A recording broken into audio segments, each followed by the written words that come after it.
கோவை மாவட்ட பார்வை இழப்பு தடுப்பு சங்கம் அனைத்து சமூக மக்களுக்கும் உதவும் பேரவை மற்றும் அரவிந்த் கண் மருத்துவமனை இணைந்து நடத்தும் மாபெரும் இலவச கண் பரிசோதனை முகாம் கோவை ஆலாந்துறை பகுதியில் நடைபெற்றது. கோவை மாவட்ட பார்வை இழப்பு தடுப்பு சங்கம் அனைத்து சமூக மக்களுக்கும் உதவும் பேரவை மற்றும் அரவிந்த் கண் மருத்துவமனை இணைந்து நடத்தும் மாபெரும் இலவச கண் பரிசோதனை முகாம் இன்று கோவை ஆலாந்துறை பகுதியில் நடைபெற்றது.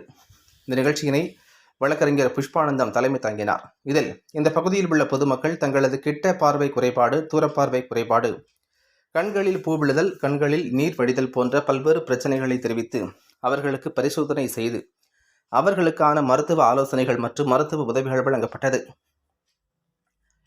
இந்த நிகழ்வில் பெரிய குமாஸ்தா செல்வராஜ், குமாஸ்தா ஜான் பால்ராஜ், செல்வபுரம் நாடார் வீதி 78வது வார்டு திமுக பிரதிநிதி அன்பழகன், பெரிய நாயக்கன்பாளையம் பிரபாகரன், சுமித்ரா, ஜபா, மோகன்ராஜா, வர்ஷா, வர்ஷினி என பலரும் கலந்து கொண்டனர் என்பது குறிப்பிடத்தக்கது.